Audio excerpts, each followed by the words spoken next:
Hello friends, welcome.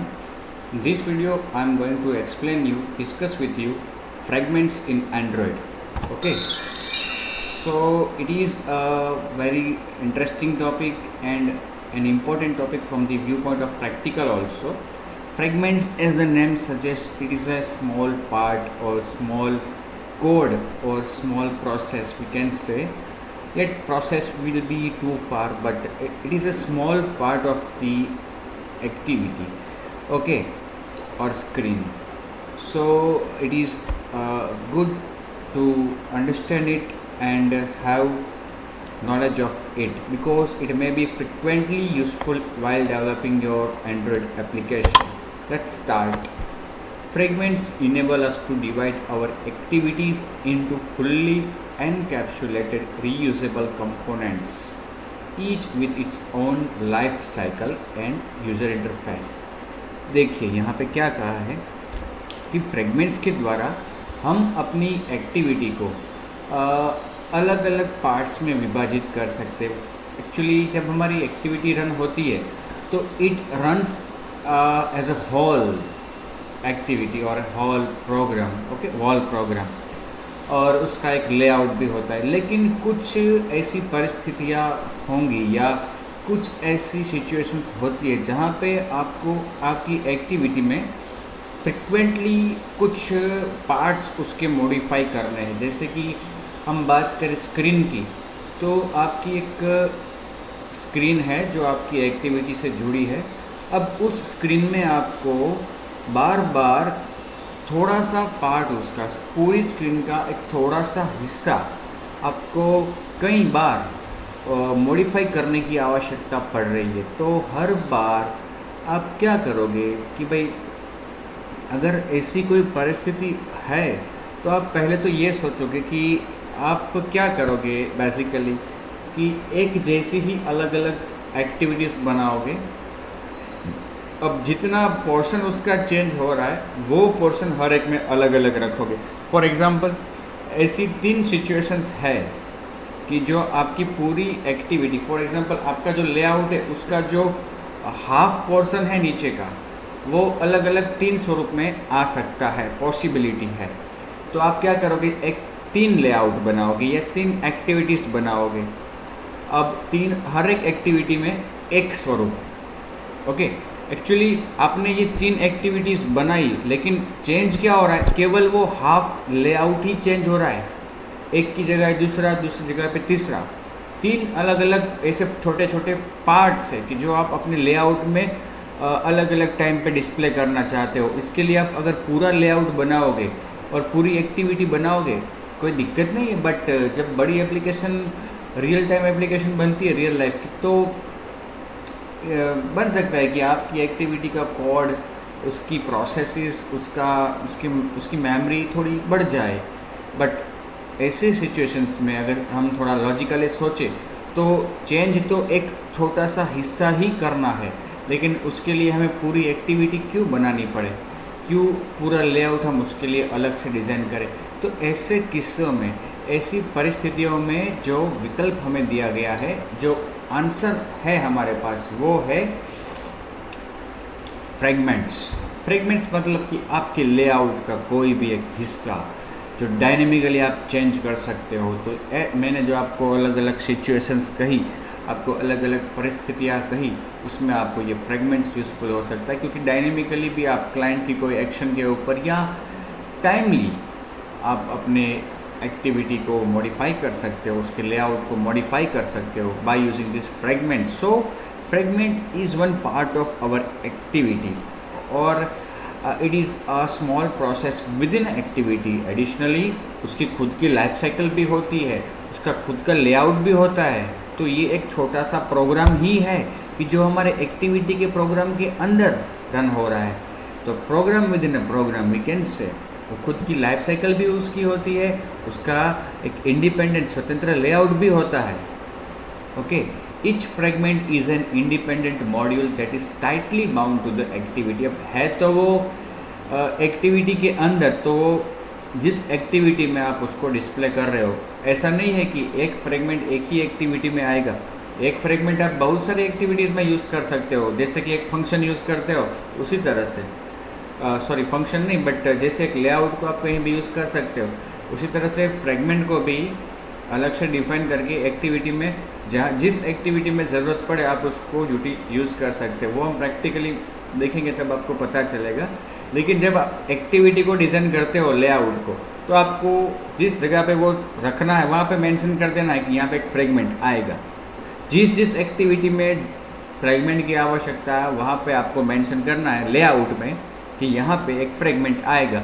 उस जगह पे आप स्टैटिकली भी फ्रेगमेंट रख सकते हो, डायनेमिकली रन टाइम भी फ्रेगमेंट को वहाँ पे आप ऐड कर सकते हो। ये उसका एडवांटेज है।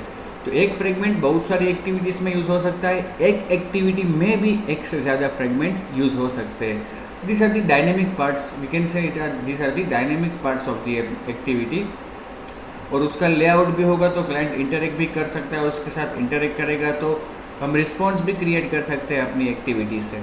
But whenever a fragment is running, it is not independently running, it is running within the activity, so it is tightly bound to the activity from which it is executing।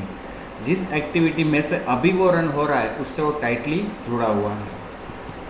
It can be reused within multiple activities as well as laid out in a variety of combinations to shoot multiple devices।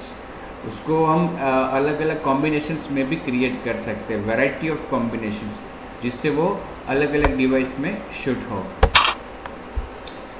Advantage of using fragments, मैंने आपको बताया कि वो एक छोटा सा programme है, अलग से एक्टिविटी बनाएंगे तो उसका पूरा एक अलग टैग बना रजिस्ट्रेशन करवाना होगा मैनिफेस्ट फाइल में। Fragment does not require registration in the manifest file. Okay, let's discuss its advantages. First one, it provides us a way to create dynamic and flexible design। या dynamic मतलब कि हम अब तक जो करते आए हैं कि अपने एक्टिविटी में जो लेआउट होता है वो पहले से फिक्स होता है, वो लेआउट ही कायम रहेगा। लेकिन ऐसा नहीं, रन टाइम जब आपकी एप्लीकेशन रन हो रही है, आपकी एक्टिविटी जब रन हो रही है, तो उसका कोई पार्ट डायनेमिकली आप चेंज भी कर सकते हो। जैसे कि पहले 4 बटन थे, अब 4 टेक्स्ट व्यू आ गए, 4 चेकबॉक्स एटसेट्रा, तो ये डायनेमिक स्क्रीन बन सकती है आपकी। It provides a way to present a consistent user interface optimise for a wide variety of Android device. ऐसा भी कर सकते हैं हम कि अलग अलग स्क्रीन कॉन्फ़िगरेशन के लिए अलग अलग लेआउट फ्रैगमेंट्स के द्वारा हम ये कर सकते हैं।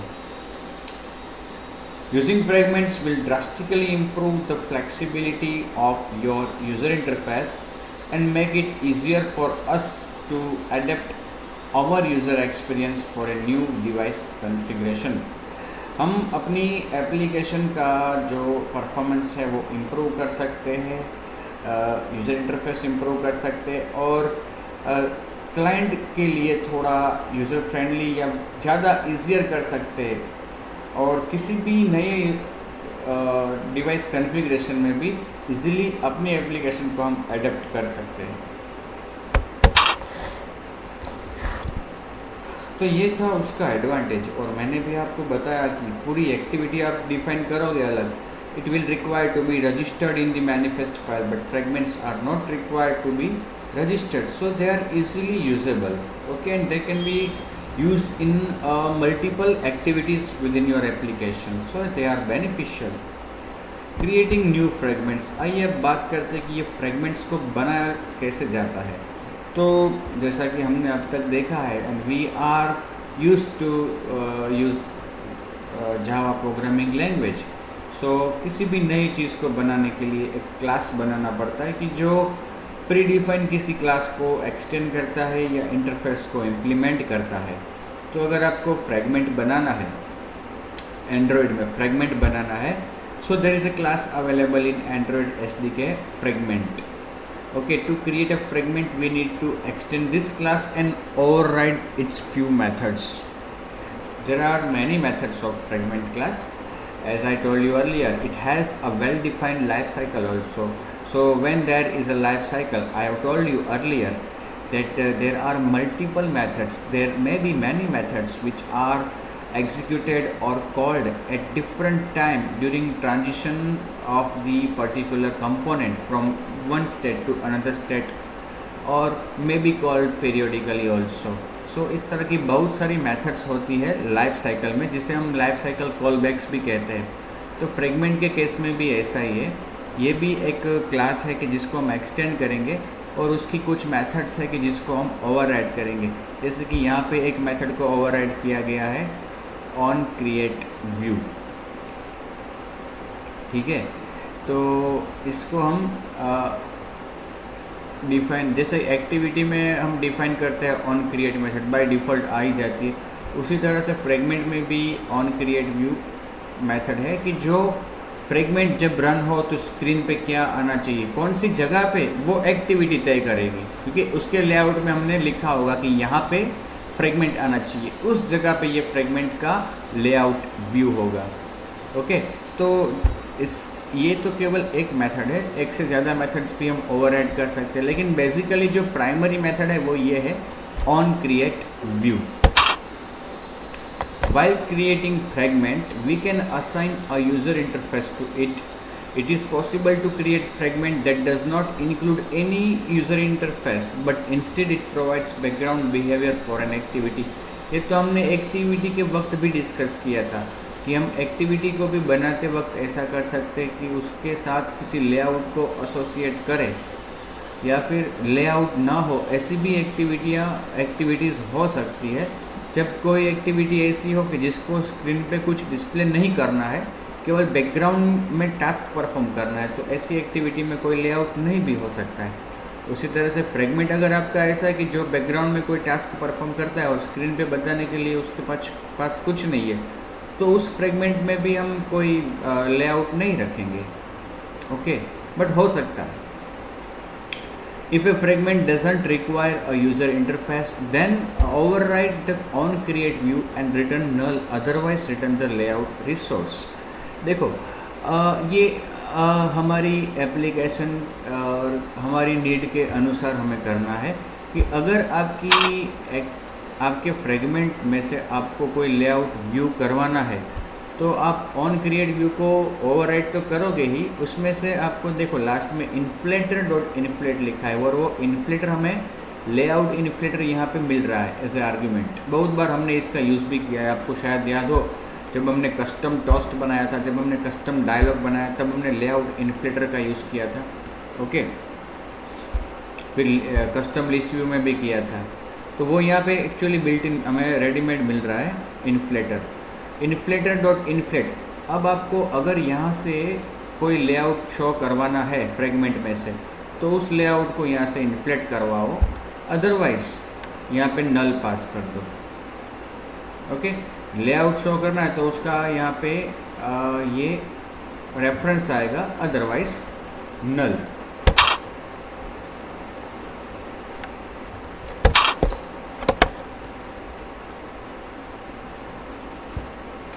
Unlike activities, fragments need not to be registered in the manifest file. That is its advantage. मैंने आपको बताया कि अगर आप फ्रेगमेंट को डिफाइन करते हो तो मैनिफेस्ट फाइल में उसको रजिस्टर करना आवश्यक नहीं है, because it is not an independent component. It is inside an activity. An activity will be already registered in your manifest file.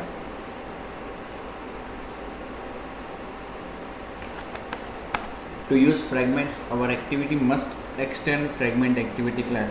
यहाँ पे must लिखा है, but it is not compulsory. Your activity may be a normal activity. Okay, it does not require to be a fragment activity, so it will work. Okay. Yeah, important thing and important discussion, fragments life cycle. As written here in the earlier PPT, the first PPT, and also I have told that fragment is a component. No doubt it will be inside some activity, but it has a well defined life cycle of its own. Okay, it includes a series of event handlers that mirror those in activity class. The life cycle of a fragment is mirror image of its parent activity. तो देखा जाए तो fragment है वो run तो activity में से ही होगा, ओके, अगर एक्टिविटी शो हो रही है तो फ्रेगमेंट शो होगा, एक्टिविटी शो नहीं हो रही तो फ्रेगमेंट शो नहीं भी होगा, अगर चाहेगा तो भी नहीं होगा। एक्टिविटी पॉज हो गई तो फ्रेगमेंट भी पॉज हो जाएगा, एक्टिविटी स्टॉप हो गई तो फ्रेगमेंट भी स्टॉप हो जाएगा, एक्टिविटी डिस्ट्रॉय हो गई तो फ्रेगमेंट भी डिस्ट्रॉय हो जाएगा। कहने का मतलब ये छत्र छाया में रन हो रहा है एक्टिविटी के, तो एक्टिविटी की लाइफ साइकिल की बहुत सारी असर फ्रेगमेंट की लाइफ साइकिल पे भी होती है। मतलब कि हम कह सकते हैं कि वो अपने पेरेंट एक्टिविटी का एक मिरर इमेज है। इसकी लाइफ साइकिल अपने पेरेंट की लाइफ साइकिल की, पेरेंट एक्टिविटी की लाइफ साइकिल की एक मिरर इमेज है। It include a series of event handlers that mirror those in the activity class. Fragment class में भी ऐसे बहुत सारी ऐसी मेथड्स है कि जो हमें याद दिलाती है एक्टिविटी की लाइफ साइकिल की मेथड्स की। These event handlers are triggered as the fragment is created, started, resumed, paused, stopped and destroyed. ये जो अलग अलग इवेंट हैंडलर्स है उसकी लाइफ साइकिल के, वो कब रन होते हैं? जब फ्रेगमेंट क्रिएट होता है, स्टार्ट होता है, रिज्यूम होता है, पॉज होता है, स्टॉप्ड होता है, डिस्ट्रॉय होता है।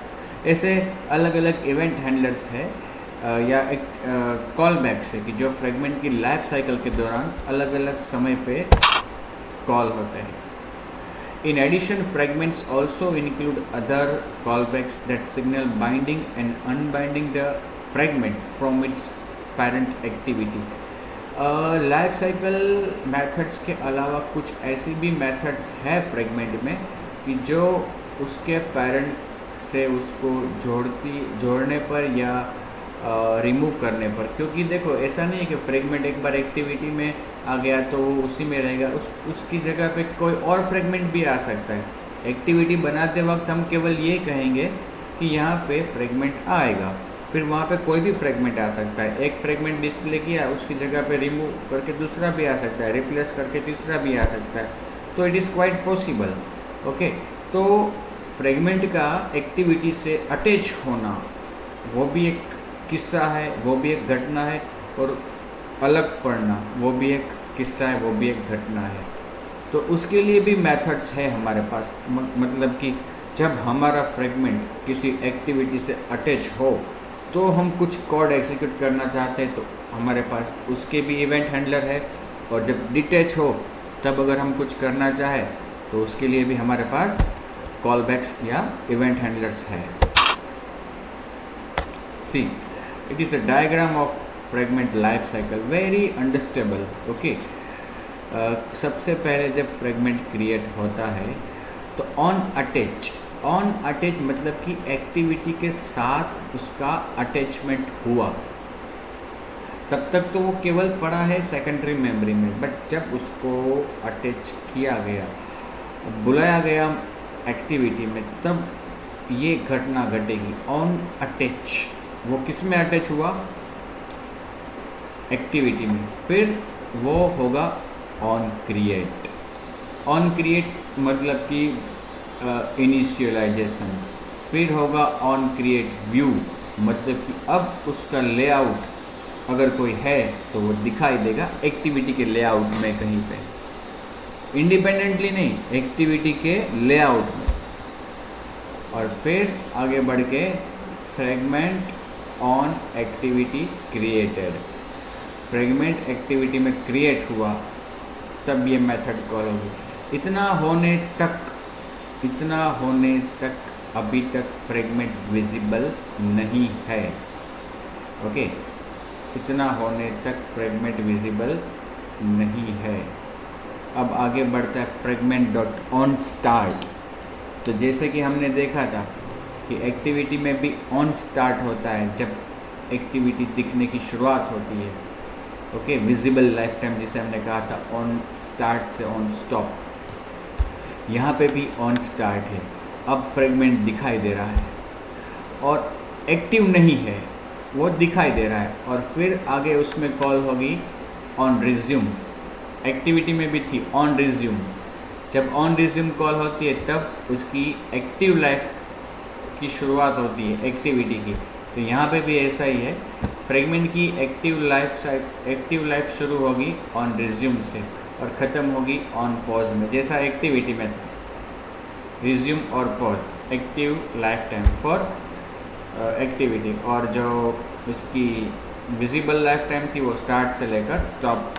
तो यहाँ पे भी ऐसा ही है, स्टॉप में जब पॉज के बाद कॉल होती है बंद करते वक्त या फिर उसको हटाते वक्त या क्लोज करते वक्त ऑन स्टॉप, और ऑन स्टॉप जो है वो उसकी विजिबल लाइफ टाइम की आखिरी मेथड है।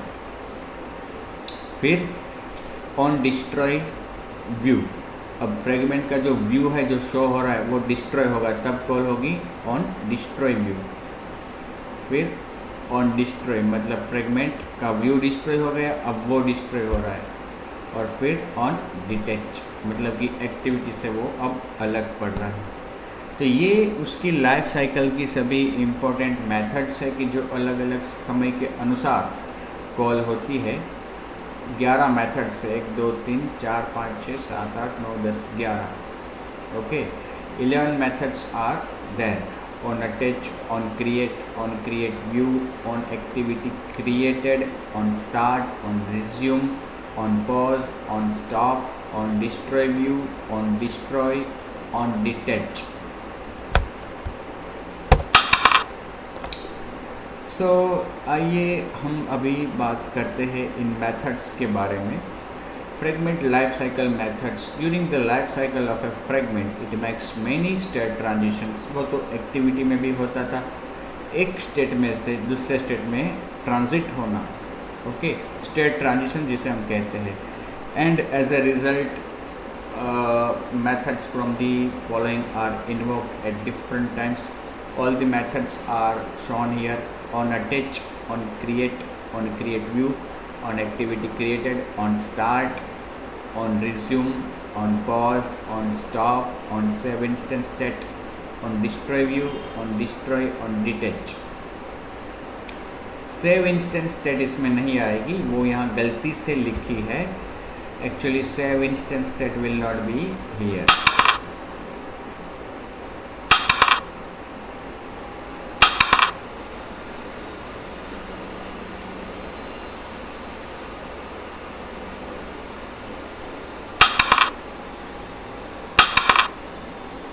नहीं, सेव इंस्टेंस स्टेट भी आएगी, ओके, क्योंकि उसका स्टेट भी स्टोर करने की आवश्यकता पड़ सकती है।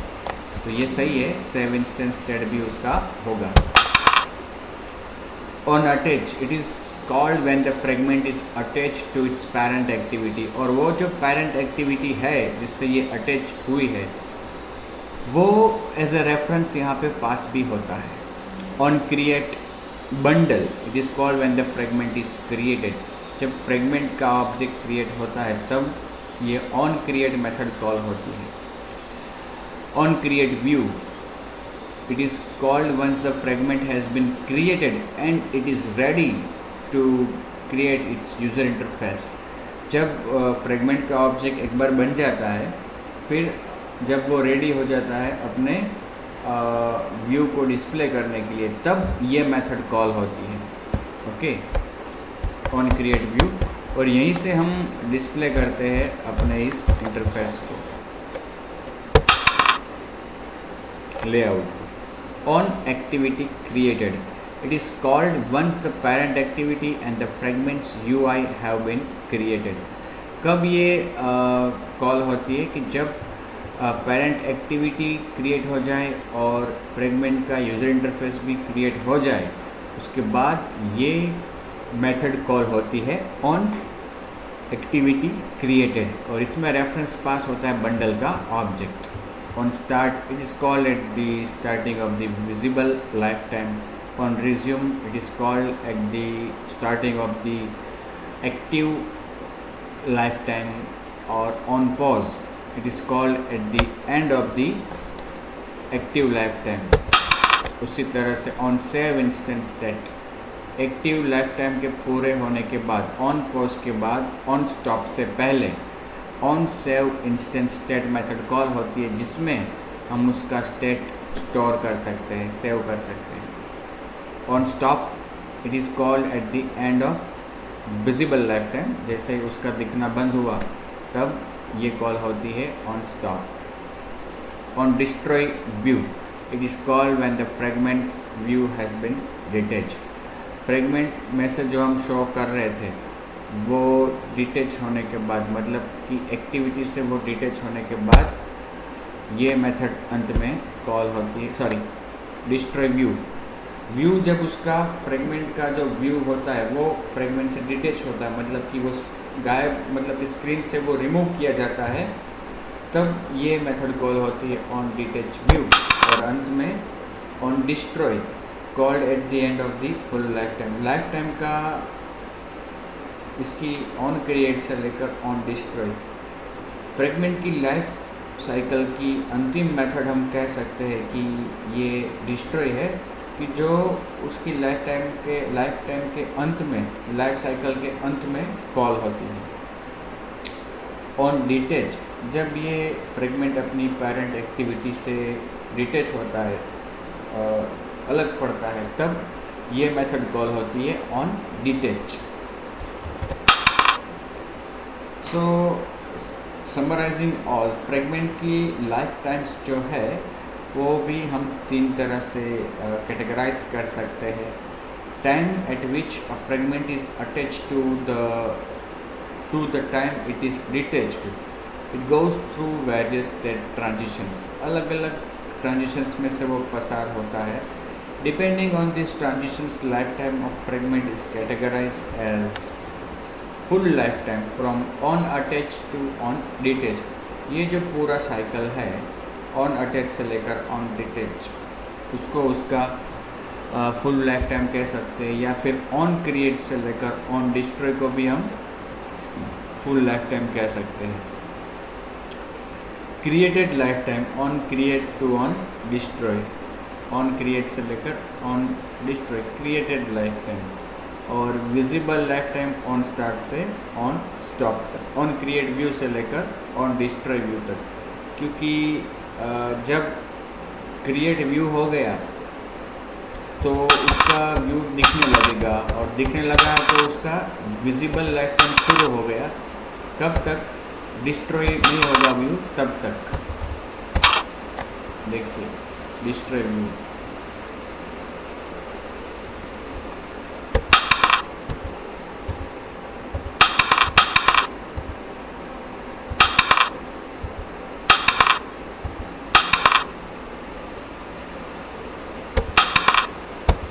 User interface visible life time, UI visible time, on create view से लेकर ऑन डिस्ट्रॉय व्यू।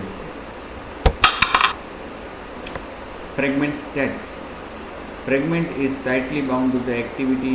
मैंने आपसे शुरू में ही कहा कि एक्टिविटी का जो स्टेट है उसकी बहुत ही असर होती है फ्रेगमेंट के स्टेट पे भी।